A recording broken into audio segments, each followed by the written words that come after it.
Hey, this is Steve Bloom, and you are listening to the Geekcast Radio Network.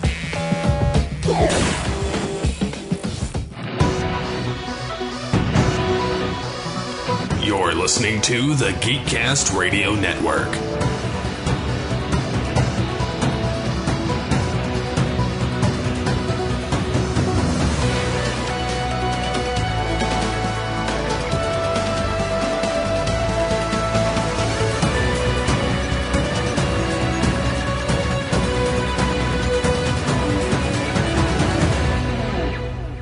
Unleash the geek in you. Hello and welcome to another episode of Geekcast Radio. This is episode 316. That's right, folks. We are marching through the conventions here in the month of March, as it is 316 day when you find people will be hearing this. It's all about Stone Cold Steve Austin. Give me a hell yeah!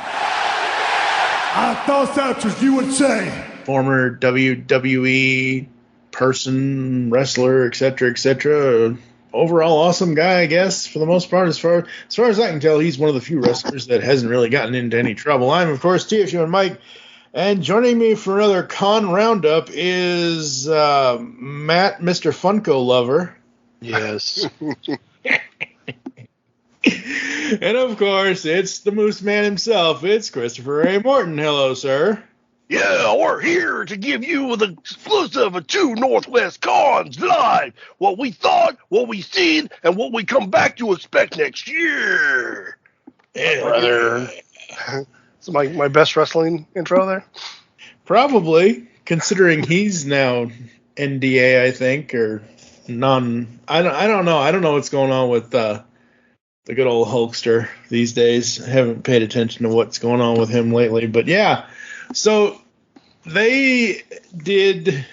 We were going to do these as 2 separate podcasts, and then Chris was like, why don't we just do it as one? I'm like, okay, fine. It's because he doesn't want me to be too negative. Oh, believe me. We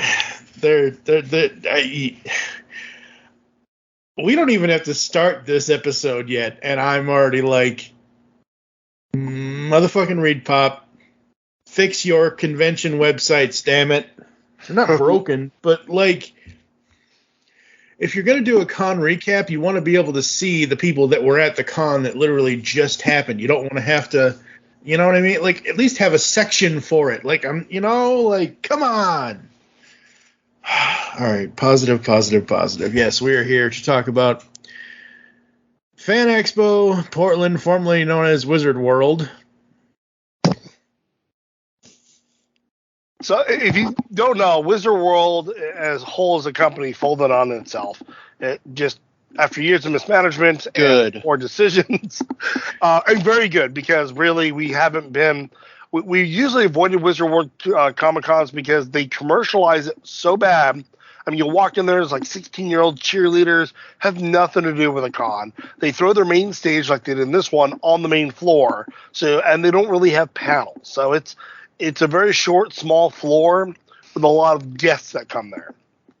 And that is a double-edged, well, actually, it's a full-edged sword on this one, because it's all right, so we'll talk about Portland first. Portland Wizard World. This is the first year where the fan expos have become independent.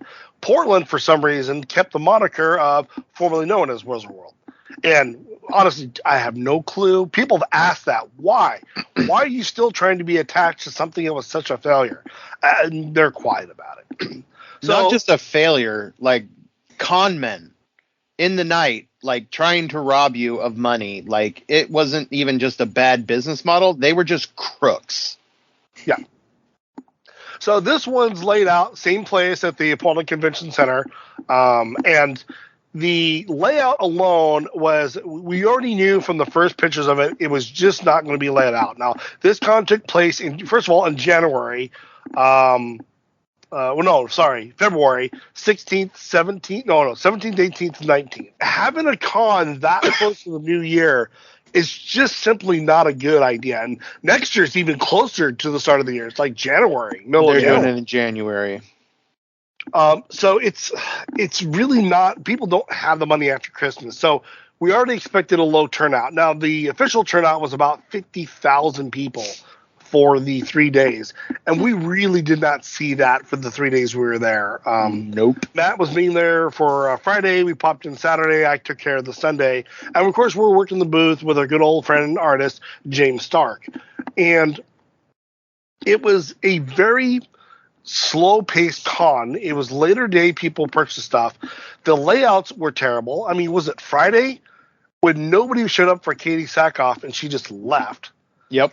She left 2 hours early during her signing period because nobody was standing in line for her. Wow. Now, we had a lot of Star Wars people there. The big draw here, there's kind of three big draws here. First big draw is you have the four main characters of Back to the Future show up. And it's probably one of the first Michael J. Fox actually been out, which blows my mind because really their lineup was beautiful. It was a beautiful lineup. For celebrities. For celebrities. Star Wars, several Star Wars characters, including Jonathan Frakes, Brent Spiner. Wait. Oh, dude, you're losing your nerd card. You did it. That's Star Trek, not Star Wars. Star Wars, sorry. Because we just got done talking about Katie Sackhoff and the Mandalorian folks. Yeah. Star Trek. So we had four major Star Trek people, and then, of course, three major the Mandalorians were there. Trailer Park Boys. And the Trailer Park Boys were there, and a lot of voice actors for My Hero Academia. Well, actually, only three of them. There was two, and then the guy who plays Deku's voice, he was sick, so he canceled. Yeah. Now, the big draw about this is the way they ran this out. Most of the voice actors ran on the edge of the main floor, and there wasn't much room for their lines. So when Michael J. Fox line formed, it wasn't just a few people. It was like 200, and it went right into the alleys of the artist, which one didn't have a lot of room in the first place. So now you have this autograph line going into the con, and you simply can't have that. It was blocking booths. Like, you couldn't even look at their stuff because there was just this massive wall of people. That's major fail. Yeah, major fail. Second part was, again, main stages on the main floor. They didn't have moderators half the time when you went up there. Like three different panels walked up there and no one to moderate. So the voice actors or the celebrities just did their own. So that was terrible planning on their part. And the ticket prices were really high for how small the con really was. It was only, 3/4 of the main convention floor. Yeah, because there was a dance competition for like 10-year-old girls going on at the same time. Yep. So it was just poorly laid out. We're not going to dwell on this as much. I mean, those were my main complaints. Not worth seeing, really, folks. No re-entry. Oh, yeah. Once you walked out, you couldn't re-enter for the day. You were done. No returns, which was terrible. What? So you couldn't leave and go get food. You had to stay there and buy their crappy, overpriced food. What, $14 for a small pizza? Yep, for a cheese pizza. What? Yeah. Cons have not figured out how to do good food. And we're going to talk about Emerald City's first attempt at it in the new building, but this one was obviously, and Rose City has the same problem, is they just don't have a lot of good food vendors, and they're so short on coffee vendors. It's just ridiculous. There should be a dozen coffee stands in these cons because they will be busy, but they're simply not the case. And this one showed that in great excess. Just poor plan. Floor planning was terrible. Anything else you got there, Thor? Oh yeah. So not only did Katie Sackhoff leave 2 hours early on Friday, people folded up their booths Saturday at 3:00 because they hadn't made a single sale in 1.5 days. We're talking like creators as well. Yeah. That folded up their booth and left on Saturday not to return Sunday because of how garbage it was. I would probably never return to this convention again. Like, we won't. I would cross this off our list. Like, done and dusted. I was already at that with Wizard World, but Fan Expo is like a Canadian company. I've gone to Fan Expos up in Canada when I lived up there, and they were great. So I wanted to give it a shot. Mm-hmm. This is the worst con that I have ever been to in 15 years. Yikes. The worst. We managed to break even on Sunday. We were still in the deficit come Sunday morning. One of the reasons that I did not go Sunday, one, I was sick of the con, and three, Chris is just a better salesperson than I am. So we brought out our big guns, and we basically made $100 for the weekend profit. Yeah. If that, I mean, like really, we broke even in $100, a little bit more. And this is one of our cheap cons because James doesn't have to pay for hotel rooms because he just crashes here at Taptopia. Yeah. So I mean, we're saving ourselves, or he's saving himself hundreds of dollars. Yeah. Just by that. So it's the only reason why you need. Just so the audience remembers, listening to the sound of our voices here, Chris and Matt are local to the Portland, Oregon area, et cetera, so they are not flying in. They are not doing hotels like Chris just said. He's got his place in Oregon, his little Moose headquarters there, and Taptopia. There you go. And yeah, so this is local for them, and really, James is from Vegas, so he has super cheap airfare too. Yeah. Flying in. Yeah. I mean, airfare is always. I mean, that's great that he has cheap airfare. That's amazing. But airfare is always expensive. It really, really is, no matter what's going on. So yeah, I mean, this is local for them as far as like not having to have the hotel room kind of thing or putting up James or whatever kind of thing. So it's not your standard. This is why I get these guys on to do these con recaps, is because they're not just having the adventure of the con. They are, or lack thereof in this case apparently, they are also working the con with James and all that good stuff, and it's just an interesting side to conventions to see. I was not expecting this to wasn't expecting like a home run, but I wasn't expecting like a ground rule single at this point either. I mean, the Michael J. Fox thing was really cool because I've gone to cons where he was supposed to be and he might do a day, but then he doesn't feel well the next day. Right. And he was there for his full time. 2 days, right? Yeah, he was there for his Friday and Saturday. And the line was ridiculous, like Chris said. It blocked off a whole bunch of booths and then wrapped around into the like cafeteria area. And the photo op for all four of them was like $600 to get Christopher Lloyd, Biff, the chick who plays his mom, and Michael J. Fox. So all the money in the con was going to the celebrities. Yep. Yeah. So Christopher Lloyd, so Doc Brown, Marty McFly, Michael J. Fox, Leah Thompson was Marty's mom, and then like you said, Thomas F. Wilson was Biff. Yep. They had like someone had different memorabilia cars, like the first movie's the Toyota truck replica was there. Biff's car wash was there. Yeah, that's cool. The Studebaker. Yep, Studebaker was there. So, I mean, I'm surprised you even noticed anything, Matt, because you were staring at Gates McFadden like the whole time, weren't you? Oh my God, yes. Oh, so hot, and she's like 73 years old still. It's just like, ugh. Yeah, she's still next week on the Geekcast Radio Network True Crime Podcast. Another restraining order. We'll just add it to the queue. Kind of like our con badges, restraining order, con badge, restraining order. All right, we're going to stop talking about the horrible and terribleness of that Fan Expo. Let's just jump over to what we really want to talk about. One more thing, though. Because this is 2 weeks before Emerald City, most of the vendors and the artists were the cast-offs from ECC as well. It was the people that couldn't get into ECC that did this show. Yeah. That sucks. Yeah. Yikes, that really sucks. All right, Emerald City. What do we got for 2023's Emerald City? ECCC. Yeah. So, February 28th to March 3rd, Emerald City Comic Con returning back to its original almost scheduled. Granted, it should be more the end of March instead of closer to the start of March.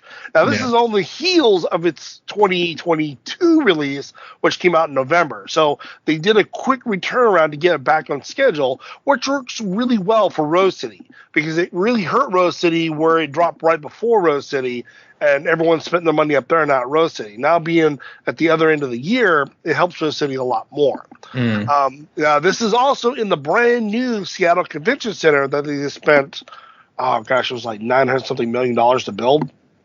And they rushed build it too. Beautiful building. And there's complaints of that we'll talk about.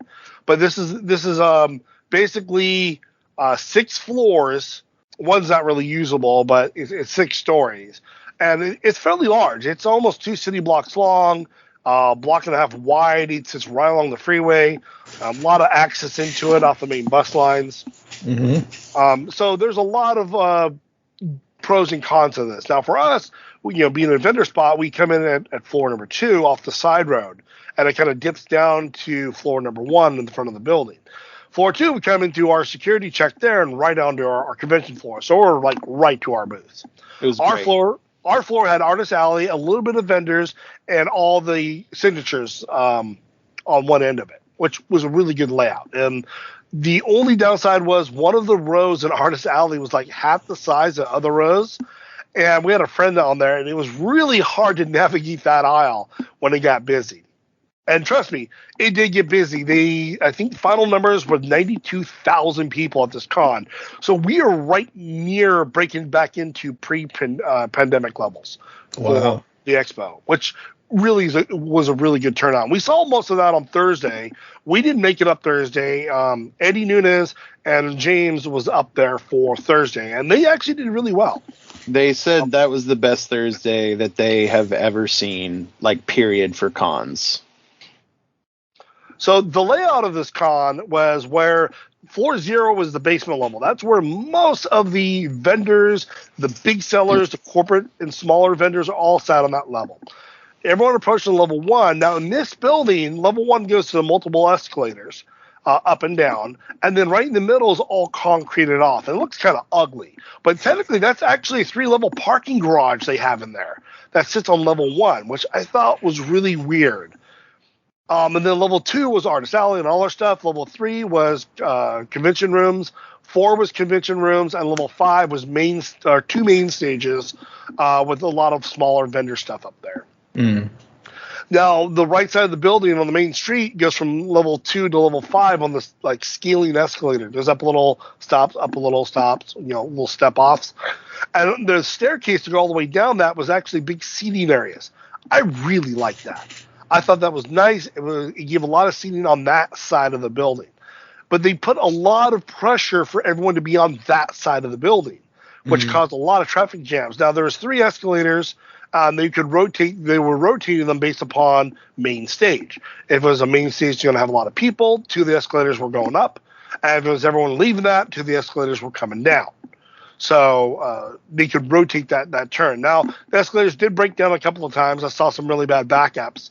And people forgot there's escalators on the other end of the building, but there was a lot of stuff over there to attract people. People forgot that they had feet, too, and could go up and down the normal staircase. Yes. There was a huge line because they refused to not use the escalator. Or they'll wait forever for an elevator, who are more than capable of walking the stairs.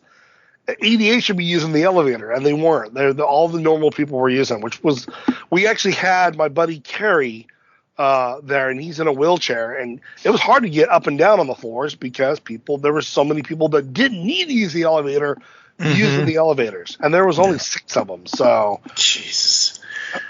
So it is an improvement from the old convention center, because at least this one, it was 1 elevator. The other one at the old convention center was, okay, you got to use the elevator to get to the 2nd floor. Then you have to wheel yourself over to this elevator to continue on to go up to the upper floors. So it was kind of nice that it's all combined. Get in the elevator, go to whatever floor you want. Yep. Yeah, that's good. 1 building over 3 buildings where it was before. Yeah. So there's a little bit of organizational change. People complain on the lower level because as people came in to the security checks on the first floor, a lot of the people were just directing people up to the second floor without giving people the choice to go down below where all the vendors were. Oh, jeez. And that hurt a lot of vendors down there because, one, vendors down there are paying $10,000 a booth. Yeah. Two, found out that the union, because this is a new building, stuck their nose into this. And since there's freight elevators to move the freight down to the basement, they were getting charged if they had a pallet to unload and load a truck by the $1 a pound. Yeah. Oh, my God. You know how much a long box weighs? Yeah. So it was, a lot of vendors saying if that keeps up, there's no way they're coming back to ECCC. They're not coming back. Unions should not be involved with this. This is one of the reasons why I'm against unions. This is just one of the little things. People may be mad at me. You can send me if you're a union. I understand. There's positives to it. But this union should have took a step back. This was BS. All you did was hurt your economy by screwing over these smaller vendors trying to just make a dollar in sales. You're getting your state taxes from your sales. You don't need union people in there charging $1 a pound for freight. And it was ridiculous. Some of the vendors are paying $1,500, $1,600 to do a pallet. It was stupid. That's crazy. So the actual booth space in the vendors was $2,500. But of course, most of these vendors have big egos and need to have, size matters. So they would get like 2 or 3, 4 booths wide. And so it would be a $10,000 booth. And then the stuff that some of these vendors were selling was trash anyway. I hardly saw any high-end books, anything that I don't know how they're making their money back. Unless they just really needed to move product for whatever reason. Yeah, I don't get that. That's crazy. Now, there are a couple of vendors there that we really appreciate and liked. There's a bag vendor, which I feel bad for not remembering to get her name here so I can plug. But these little canvas bags, she does a fantastic job. She doesn't charge enough.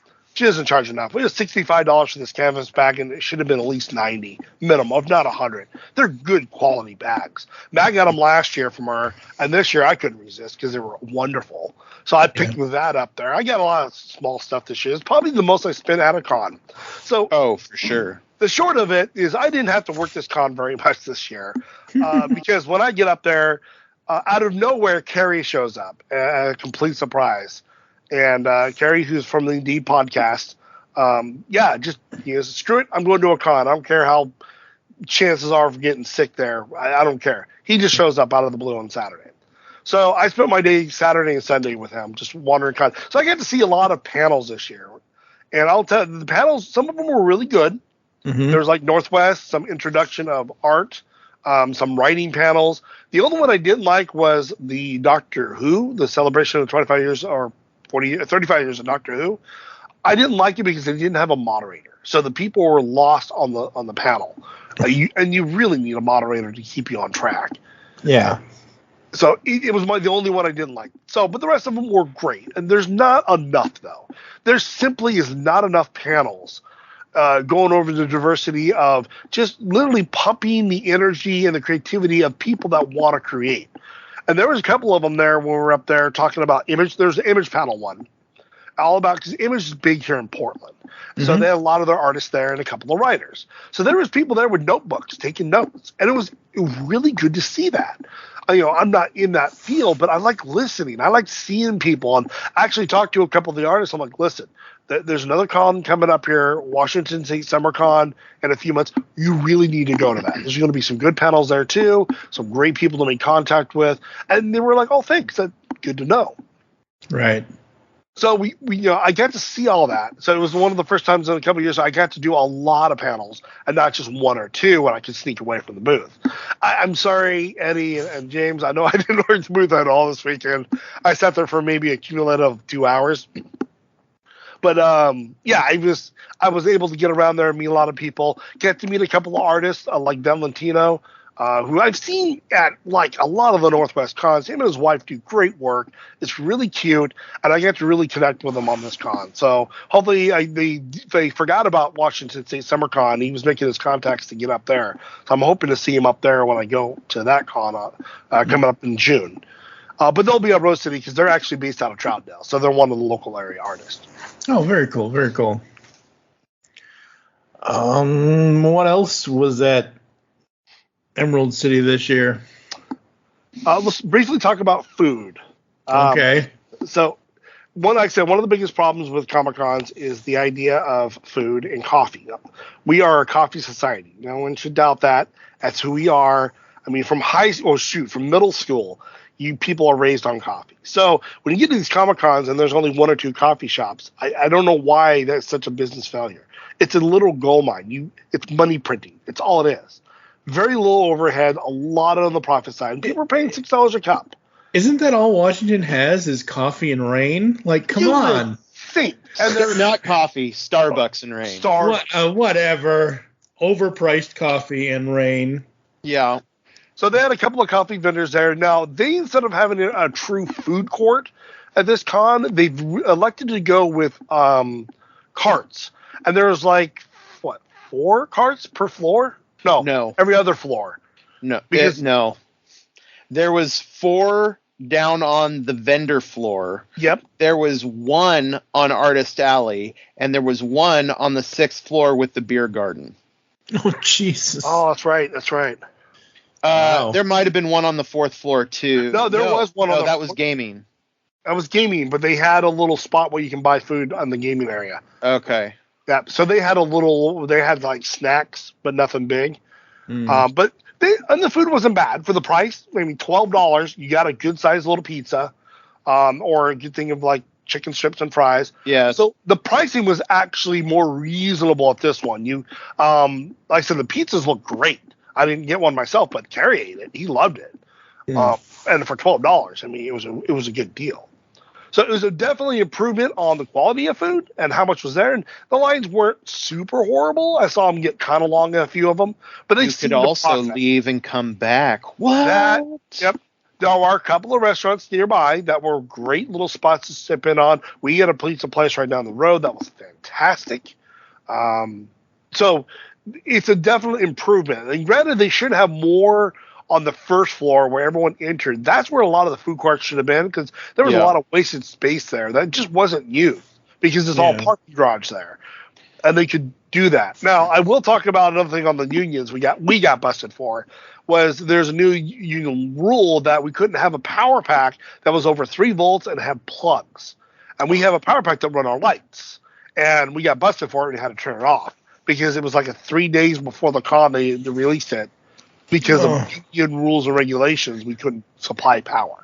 Yikes. Damn, that sucks. Even though the vendors downstairs, they had lights, but for whatever reason in Artist Alley, we weren't allowed to have lights. Yeah. Did it kind of feel like Spider-Man Turn Off the Dark? No, actually, I have to admit one thing is the lighting in the new convention is primo. And they have both sides of the west side and east side of the building. It's all glass. So when the sun comes out, those halls light right up. Now, except for the basement, of course. Floor 2, 3, 4, and 5 all just lit up when the lights come out. And most of that building is windows. It's all just straight out window. And there's a garden area off the 3rd floor. That's three sides surrounded by the convention, so it doesn't get very breezy down there. But there was a lot of LARPers that were playing down in the garden area. They had LARP competitions. I actually watched a few of them. They was pretty good. Any Adam Reeves? Garden Adam Eve. Yep. No. Those gardens are down the street after hours. Okay, Poison Ivy. I mean, you could mistake Ivy on parts. Right. Yeah. Matt, I will let you tell the story of the prom. Oh. So last year you might have heard me and Chris talk about after the cosplay, they have their little after party on Saturday. Mm-hmm. And we walked into it last year and we were like, whoa, we're going to end up on the 10 o'clock news if we walk in here, because there's alcohol and 13-year-old girls and like 30, 40-year-old men all in the same room together, and there's no security. So the only IDing was happening as you were buying the drinks. After you buy the drink, they don't care what you do with the drink. Well, somebody said, hold my beer. we can outdo this. And me and Chris didn't go to it this year. We were kind of tired after the con. He was walking, or he wasn't walking. He was pushing Carrie around the con. So he was a little tired. We went back and just went to bed. But, they had a lap dance circle. I'll let that sink in for a little bit. Conventions aren't what they used to be, folks. No, there was a bunch of complaints on Sunday when I checked the Facebook forums of adults being aghast by how they called it the 20th anniversary prom. And there was a lap dance circle of people sitting around just grinding on each other. They didn't give specifics if it was like age appropriate, of like at least the 13-year-olds were hanging out with other 13-year-olds. So I don't know if we have like stranger danger going on over there, but I couldn't help but just laugh. And I guarantee you the union bosses didn't say a goddamn thing. Nope. There was no Emerald City Comic-Con people piping up on that forum saying, oh, that's crazy, I'm going to look into this, like they do on some other complaints. No, that the thread, however, is hilarious of how people are commenting on it. It's gold. But I'm really surprised that it didn't end up on the 10 o'clock news. They are going to get busted hard if they try to pull something like that again. Yeah, I bet they will. Once again, true crime comic conventions. Like seriously, like I'm expecting one of these true crime shows that I love watching. I'm expecting in a couple of years. Oh, and by the way, in Portland, way back when in 2023, it started at a con. Nobody knew the danger. Yep, exactly. Like, and oh my god, like, because I've been a true crime junkie for years, and I'm not trying to detract from the convention talk, but every time something in Oregon happens, like I did this recently to Chris, I was like, oh, hey, by the way, the episode of Forensic Files about whichever city in Oregon it is, like, I just saw that, and I'm like, holy crap, that was only like a decade ago. Yeah, murder in Hillsboro, Oregon. That's what it was. Oh, God. One of the things that I had problems with this con was seating. There were nowhere to sit except the floor. I don't understand that. Okay, and I can speak to this, and I know, Chris, you can kind of speak to this because you help carry, you take care, but you know what I mean. Like, I'm a disabled person. Yeah, I don't need to be as fat as I am, but it's a huge issue of me losing weight. Anyway, the point is, I am a disabled person. I was born with brain damage and cerebral palsy. I can't walk. The last time I walked anywhere, like long-term, like a convention or a theme park or whatever, I was 6 years old. It was 1986, and it was Disney World, and I swore off of it as a 6-year-old when I had a fit in front of Magic Kingdom because I was tired of walking for 9 hours. So, yeah, these places need to have some sort of seating or some sort of accessibility type thing, just not just for people like me, but just in general. Like, come on. Again. There's some old people that love doing it. They're cute old couples that cosplay, and like, they can't sit on the ground. Granted, the carpeted areas were padded, so it wasn't that bad sitting on it. But then getting my fat ass up off the ground afterwards, that's a struggle. Yeah, okay. And again, I'm not trying to detract from that, but like literally lately here in my apartment, I've had to get on the floor and act like Chris Rock from Lethal Weapon 4, back on that fucking floor, to look for a few things that might have gone under one of my shelves or whatever. Like, getting up for me as a disabled person who can only really use one arm, Like, I have to basically either grab a chair or balance myself to a point where I'm okay. Yeah, but no, oh God, just no. The floor is evil. The floor is lava. There was like 8 chairs in the beer garden. And I think on one of the floors, they actually had benches. Mm-hmm. I think it might have been the 3rd floor. There was benches along the hallway there.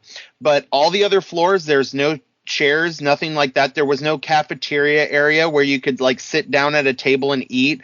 There was a couple of standing tables downstairs by the vendors. But guess what? I've already been standing. I want to sit down. Yeah. There's a lot of wasted space, especially on floor 1 where they could have put tables and chairs and benches so people could sit, relax, go over things. There were 2 quiet rooms, but you had to be part of a cosplay group to use those rooms because that group paid for those rooms as a quiet area. Mm-hmm. There were some benches on the 5th floor, but there could have been a much more because there's an area that protruded outward. It was all standing area. They should have had benches in there.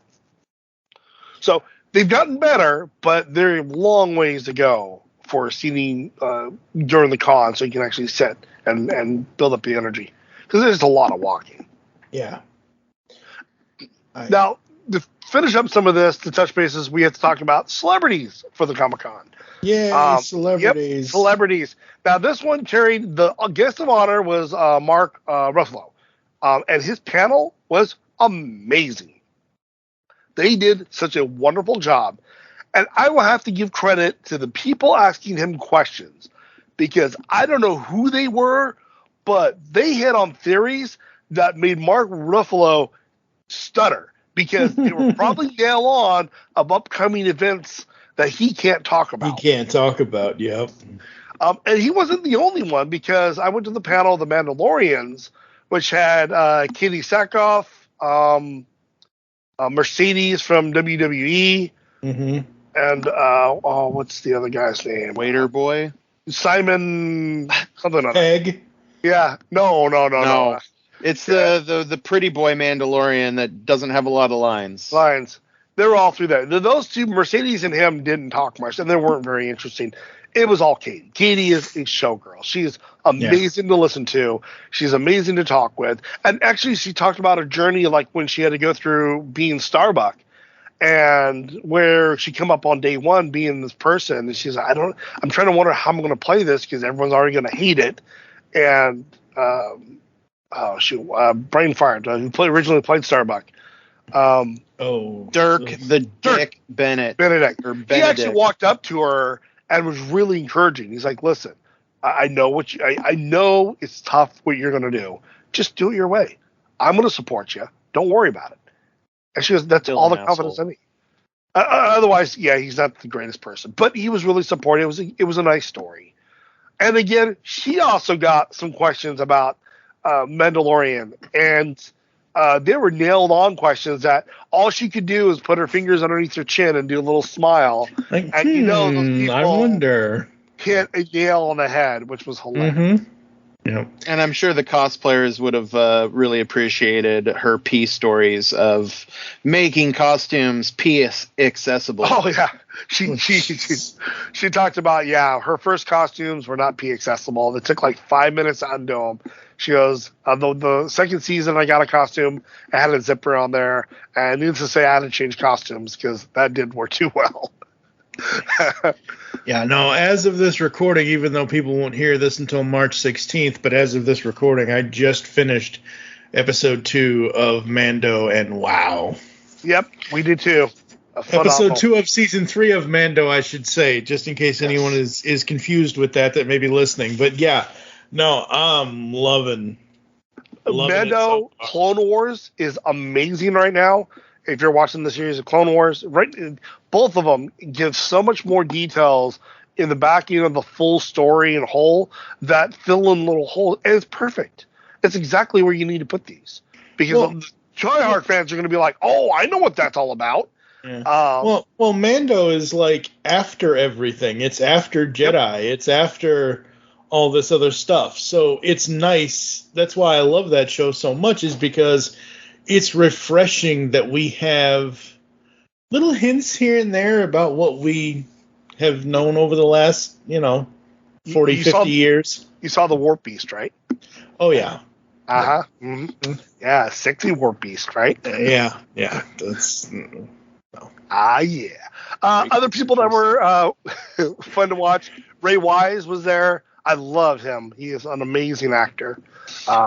The reunion for Clone Wars voice actors, apparently that was a big hit. That was a huge line to go to that. And I Ashley was there, wasn't she? Who? Ashley Eckstein was there, wasn't she? Yes. She was the headliner for that voice acting troupe. Mm-hmm. But there was like 6 or 7 voice actors from Clone Wars, and they did a panel that had a huge line on Friday, I think it was. Nice. Yeah. We might be able to tell you when these events actually happened, folks, if the website didn't automatically jump to the next convention year. I think they're still Emerald City still caught up behind. They're still working on catching up, but FanEx was already jumped forward. Yeah. But overall, I'd give this one a B grade. It was a F grade for Fan Expo, but Emerald City I'd give a B grade. Yeah, it was a good show. There was things that I like. The price. This is from like a vendor's side of like the tables and the vendor prices were absolutely ridiculous. The fact that they were selling tickets to the show before they even told the artists that, oh yeah, you've been approved for a table spot. Things like that, I'd probably drop it below a B. And the ticket prices for for that 4-day show to like go as a person are getting ridiculously high. I understand that we're going back to what conventions, before everything happened and whatever else, and before Comic-Con at home and all that and everything else, but like, how do they expect anyone to show up for these things? Like, how do they expect normal people who have jobs that save up money and whatever else, but just because they save up money doesn't mean that they don't have house payments or car payments or whatever. And like, just the cost of everything is just... You're talking like Disneyland prices to get in. God, that's ridiculous. Nobody wants to go to Disneyland. But like, if you're going to Disneyland, you're getting free rides. What free are you getting at the con? No, you're giving them money so that you can spend more money there. Yeah. See, I usually don't do the hot take thing because opinions are like assholes. Everybody's got one. I think conventions should not charge you to attend. They should have things there that you can purchase, like, the food or whatever, just whatever. And then if the convention is throwing like a specific panel with a specific actor or whatever, then that's what they make their money on. But that could just be me. Well, it's a business, so anything that I can charge you for, I'm wanting to charge you because I want the money. I don't want other people to have that money. I'm all right with a higher cost of the badge as long as it's the value you get in the show. And for me, it's the panels. I want to see good panels, good vendors, and good accessibility. I don't want to be stressed out about the direction of flow. I don't want to be cut out of make sure panels are spread out good enough. I did like Emerald City spread them out on a 15-minute basis. So a lot of panels you could jump that had 15-minute gaps, give you enough time to jump to the next room, which made it a little bit easier to catch more panels, and everything wasn't cut off all at 2 o'clock, 3 o'clock, 4 o'clock. There's everything within the 15-minute mark. Yeah, that's a. But again, I guess maybe what I'm saying, maybe not charge admission or whatever, but maybe make admission like lower price. And then tailor the experience to like what you want to go to. Kind of. My problem is if I am gonna go anywhere to a convention, whether it's here local in Indiana or whether I have to fly somewhere and hole up in somebody's doghouse or something, if I'm spending, let's say, what was the price for the 4 days? The full price 4 days. Does anybody remember off the top of their heads? $125 for the. No. Sorry, that was like maybe like 8 years ago. No, it was like I think it was like 175 or 180 for a 4-day pass. Okay. Well, that's okay. That's my problem is paying a higher price for whatever it is what if it's not like we just said? Holy Wizard World idiots in Portland. That wasn't a good convention. I would feel ripped off if paying them that money to attend something that was horrible. Yeah. It was $150, by the way, for a 4-day pass there. Seriously? Yeah, it was $150. No, I must have been thinking of the VIP one. Yeah, VIP one is a little bit more. There's $150, which again the prices are horrible. I mean, watching it or shoot, Fan Expo was much worse for 3 days. They're like $100, and you got nothing off that. This one for the $150 wasn't a horrible price. Now you are looking for it was nearly $1,000 for my room for the days we were up there, and we drove, so there's another $60 in gas. Yeah, 3 hours. Yep. So. There's costs associated going up there. I don't mind the ticket prices. I think vendor booths need to come down a little bit so the vendors can adjust their prices to make it more affordable for people. Vendors are having to charge more just to make their booth, and that shouldn't need that. Pull down the ticket prices for the building or for the booth prices to help the vendors out a little bit, and the vendors compete with one another on the better goods. So with Fan Expo, first day that we were there, this just kind of sums up how the show was for us and for everyone. First person that came to our booth really liked one of the prints that James had out, and he asked him how much it was. James said $20. That's the normal price for prints. He said, "Oh, that's out of my price range." First day of the con. The con has just opened. It's not Sunday where you've already spent your wad and you're like running on fumes and trying to scrape pennies together. Hey, how much money do you have on your Venmo? Trying to get stuff together. First day, first customer, $20 is too much because they spent so much money getting in, buying celebrity signing passes or whatever else that they don't have any money for the vendors, because really you don't get much cheaper than $20 at a booth unless you just want stickers and a keychain. Yeah, that's standard. I mean, like $20 is like an opening bid for something kind of thing. And like, most artists I know, most of the take Livio Remendelli for example, a lot of his sketches or a lot of his prints are like anywhere from $150 to $300, depending on what it is. Yeah. But that's, and I'm not bringing him up to take away from James at all. I'm just saying because of who he is and what he's worked on and whatever else. He can charge those kinds of amounts. And if somebody thinks $20 is too much, then you shouldn't be at that convention. You shouldn't have spent that money to see that. So to potentially, even though it may be a VIP thing and you may get to shake the celebrity's hand or you may not, you may just, whatever it is, I don't know. Conventions to me, I don't mind like reading about the stuff online or seeing pictures or seeing video or us obviously doing this kind of thing because I love how we do these kinds of things on the podcast and whatever else. But like, I don't ever want to go to a convention. I have zero interest in going to conventions anymore.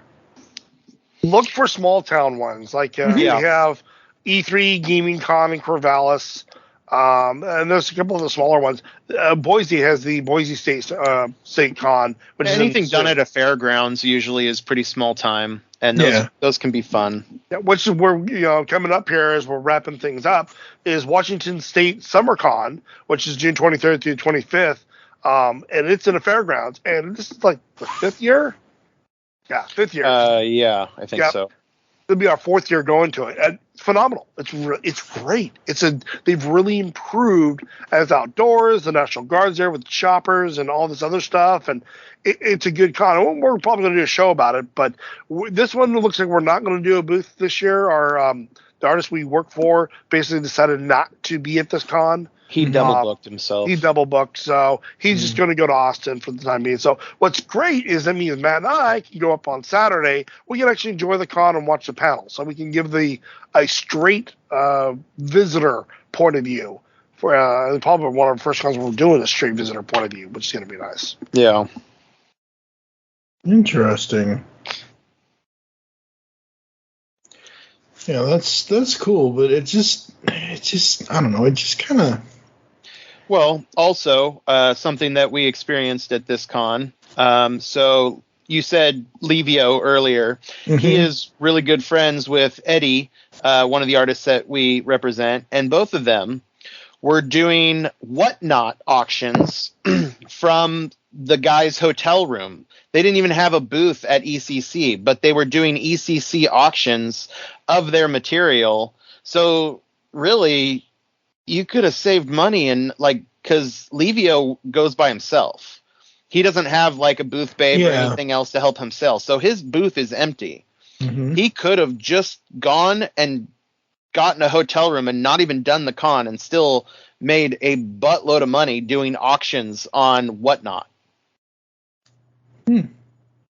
Like people are finding ways to like try to attach themselves to cons without actually ever going into the con. Right. Yeah. Yeah. I don't know. It just seems like there's more. I mean, yes, you guys did talk about a bunch of positive stuff with ECCC this year, but half the time it's like, this was a nightmare, that was a nightmare, this was this, that was that. They didn't do the right things or whatever else, or they didn't space things right, or they didn't plan this. It's like, why would you want to go? Unless there's a way to, have influence to improve the stuff. Well, my tinfoil hat okay. is that there, like the housing market bubble, there's a con bubble. And I feel like it's about to pop. A lot of people that loved cons and started cons. We used to go to one in Eugene called EUCon. He sold right before the pandemic. All these people sold their cons that they loved and built up and sold it to like ReedPop corporations that treat it like a business instead of like a passion. And so they are trying to eke out as much money as possible, and they'll just keep raising prices until it stops. Yeah. So until that market pops and it goes back to the way it was of having cheaper tables and easy access food or unique foods, like Rose City at one year, they had food carts parked outside along the street so that people could just easily walk outside of the con, go to the food cart, and then go back into the con. Like unique things that really kind of make it different from San Diego or New York or, stuff like that really stand out. It's very corporate right now, and you can feel how corporate it is. I almost expect EA to do one, and then they'll charge you for chairs. You got to rent a chair to sit down or, something. That wouldn't surprise me. I mean, after all, it is EA. Yeah. So. All right, folks, we're going to go to a quick ad break, come back to get these guys to promote what they're doing next, and close the show right after this. Hello, geeks and geekettes. Looking for a podcast that covers a vast array of topics?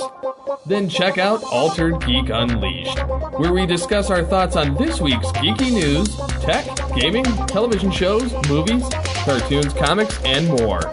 So, get altered, get geeky with the Altered Geeks. Every Friday on the Geekcast Radio Network. Do you know John Hyatt songs? Maybe you know them from being covered by Roseanne Cash, Three Dog Night, the Neville Brothers, Emmylou Harris, Eric Clapton, B.B. King, Jeff Healey, Bonnie Raitt, or literally hundreds of others. Maybe you have some of his albums on your shelf, or in your cow-horned Cadillac right now. I'm Jesse Jackson. And I'm Sylvan Groff. And we're going to dive in from A to Z. Join us on the Perfectly Good Podcast. We're going to discuss all of your favorites and uncover some forgotten gems, from Aces Up Your Sleeve to Zero House. Rate and debate every John Hyatt song on the Perfectly Good podcast. Have a little faith. Because the world needs another movie podcast. The Geekcast Radio Network presents for your listening pleasure the Cinema Geek. Hosted by Amanda, Kevin, Matt, and Dan. Each week we dive headfirst in the landscape of movies as we discuss movie news, play movie games, go in-depth on reviews, and even have a top 10 countdown or two. Also, don't miss our director retrospective series, where we review noted directors' movies film by film. Bottom line is, if you love movies and love podcasts, you need to experience the Cinema Geeks. You can find us on iTunes, Blog Talk Radio, or GeekCastRadio.com. Like science fiction? Of course you do, or you wouldn't be listening to the Geekcast Radio Network. Well, the Marku 42's Universe podcast is an award-winning sci-fi radio show that's been around for over 10 years. We cover everything from Doctor Who to the MCU to pop culture and everything in between. A new show drops on Tuesday mornings on the GCRN website and all of the major podcast platforms. So listen to the Marku 42's Universe podcast from the universe and beyond. Toycast is back. We are talking toys once more here on the Geekcast Radio Network's Toy and Action Figure podcast. From breaking into the display case to our toy topic talk and the brand new Origins in Toy collections, where we get guests to tell us their toy story of how they got into toy collecting. Toycast is the only toy podcast you will ever need. Find us on geekcastradio.com and any podcatching client you choose to use. Now go forth, transform and transcend your toy collecting today while listening to Toycast. Discover a world of vintage and modern toys that's more than meets the eye with the Triple Takeover Toycast. Hosted by toy writers and photographers Toybox Soapbox, 60 and TF Square 1, this informal and chilled out series of discussions cover everything from vintage Transformers to Mask, Diaclone, Microman and more, be it nostalgic or current. Whether you're a seasoned collector or a casual robot enthusiast, all are welcome. Triple Takeover Toycast. All right, folks, we are back here on Geekcast Radio, episode 316. Chris and Matt, you guys mentioned Washington, whatever con it is, coming up in June. What else you guys got going on? Besides Rose City, not much else in that area. There's some projects for Indeed Podcast going on that are being worked on right now with Carrie and Keith. But really, there's a lot of work has got me on the just pushing. And 12-hour days. 12-hour days. And Matt started his own independent clinic. I guess you say clinic? Independent? Yeah. Yeah. He's independent now as a massage therapist. He has worked on building that clientele up. So we're personalized. We're pretty busy still. Yeah. Very cool. Very cool. So when is Rose City this year? September. Oh, okay. So, yeah, we'll probably do one for that, most likely. Oh, definitely. And the exact is September 22nd through the 24th, which is great. Honestly, it's a great time for a con here in the Northwest. And the layout's always been good. I like Portland. They still do a lot of panels. I really like to push them to do more panels. Again, I'm a panel guy. I like to see more panels. Mm-hmm. But again, it's a great medium-sized con, and they already have a really good amount of people coming in there. A lot of voice actors this year too. So, Where can people hear Indeed, Chris? Well, you can check us out at IndeedPodcast.com. We're still there, a little old on some of the clientele. We're moving servers right now, but you'll be seeing some new stuff come out down the pod. If you are one of the old folks and you use Twitter still, you can look for us at Indeed Podcast. Very cool, very cool. Matt, anything you want to promote? Anything you want to mention about social media or anything like that? No, I don't do that. Blue Tiger Massage goes if you're in the Portland, you want a massage. Okay. Yeah, if you're in Beaverton, the clinic that I'm working at is Blue Tiger Massage. I'm an independent contractor there. We do a lot of good deep therapies if you're super broken, like all three of us are. Yeah. Yeah, pretty much.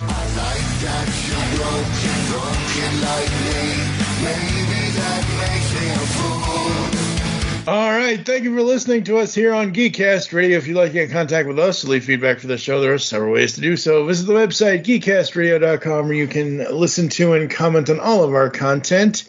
You can check us out on any podcatching client you choose to use. You can follow us on Twitter. Yes, we are old. At Geekcast Radio for the network. I am at TFG1Mike. Do you still use Twitter? I don't know if the moose is still, okay. I still use that Twitbird. You know, I haven't been banned yet. Yeah, that should be our moniker. Haven't been banned yet. Mm-hmm. Must be all that Musk sniffing. Become a fan on Facebook. Go to facebook.com/Geekcast Radio Network. We hope you enjoyed this episode of Geekcast Radio. Wish you'll join us next time. We'll be talking about something. I think it's either going to be St. Patrick's Day, since it's episode 317, or it's going to be an album review of Theory of a Dead Man's new album, Dinosaur, releasing on St. Patrick's Day this year in 2023. That's right. They did a new version of Just the Two of Us in a love song, ladies and gentlemen. It's amazing. It's hilarious. Oh, Lord. For now, I'm TFG1Mike with Chris and Matt. Thank you for listening. Until next time. Anyway, enough of that BS.